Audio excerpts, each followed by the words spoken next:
Welcome to Signal and System lecture series. Here in this session I'll be explaining Fourier transform of unit step signal. So let me define first of all what is unit step function. So if you see graphically, if I say it is u of t which is varying with respect to time t, then you'll be finding it is having magnitude 1 from 0 time period and it goes up to infinity. So in terms of function, we can represent it like its value is 1 for t greater than or equal to 0 and its value is 0 for t less than 0. So this is what unit step function. Now our agenda is to calculate Fourier transform of this unit step function. Now see, to identify Fourier transform of unit step function, we need to understand function should be absolutely integrable as per Dirichlet's condition. So that I have already explained initially. To find Fourier transform of any function, it should follow 3 Dirichlet's condition, and out of those 3 Dirichlet's condition, one condition is it should be absolutely integrable. So as per Dirichlet's condition,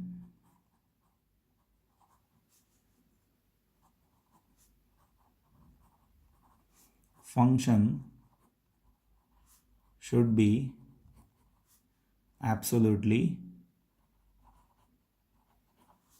integrable. Now see, what is the meaning of it? Minus infinite to infinite, function integration that should be lower than infinity. Now see, if you do it for this unit step function, then here limit will changes to 0 to infinity, right? And its value is 1 dt. So integration of 1, that is t, and if you play its limits 0 to infinity, so that is infinity minus 0, that is infinity. So here one thing that we can say, this function is not absolutely integrable. This function is not absolutely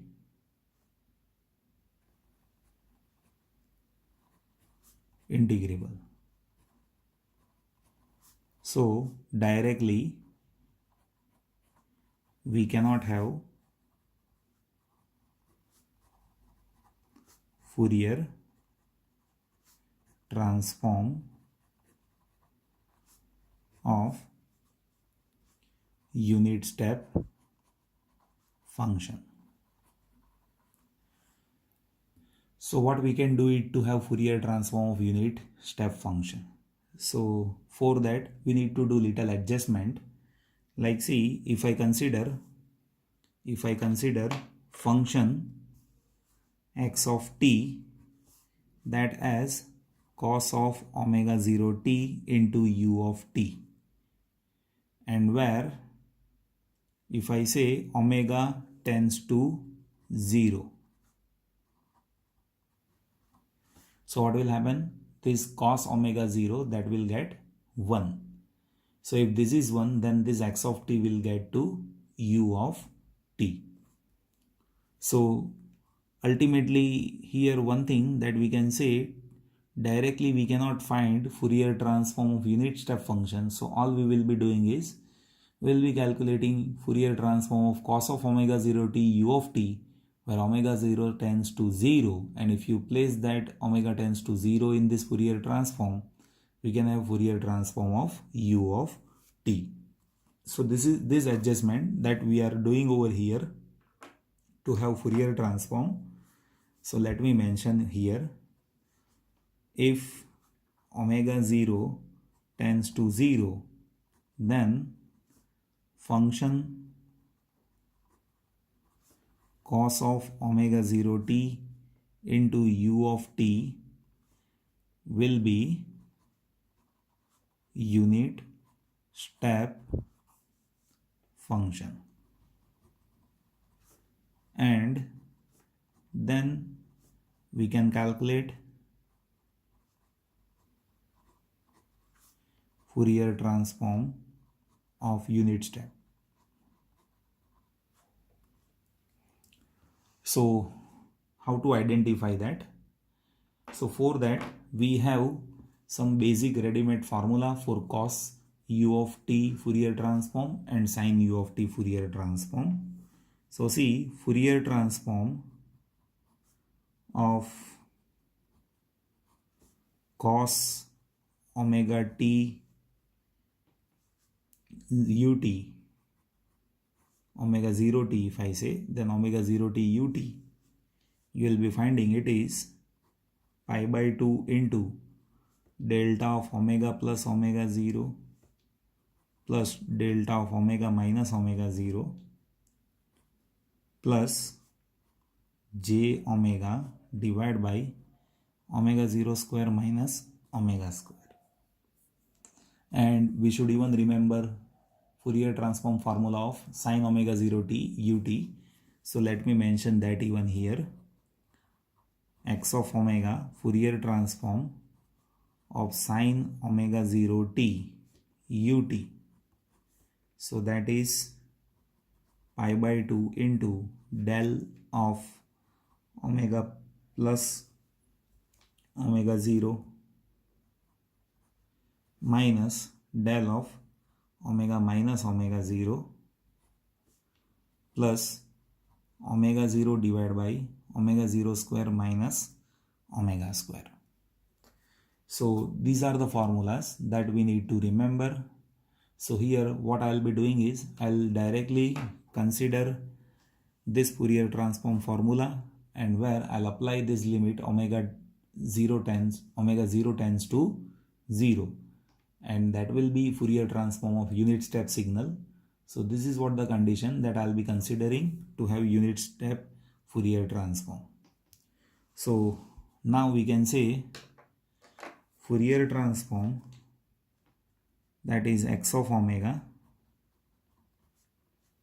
So that will be Fourier transform of x of t, and that is actually Fourier transform first of cos of omega 0 t ut, and we will be considering this formula.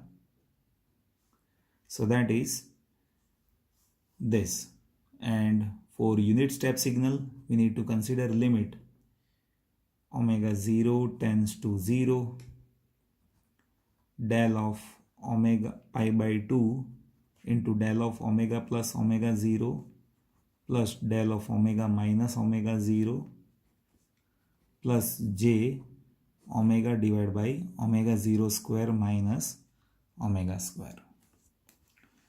Now see, here we can directly place omega 0 is equals to 0 in this function, and we can have a final calculation of unit step functions Fourier transform.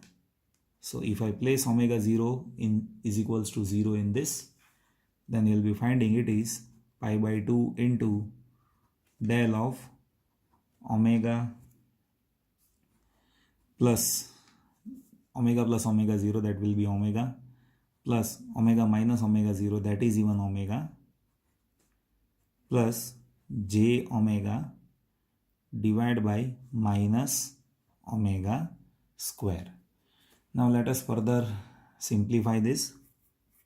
So this will be 2 delta omega. So 2 will get cancelled. So we can say this will be pi into delta omega, and here 1 omega will get cancelled. So this will be 1 by minus omega. So j divided by minus omega.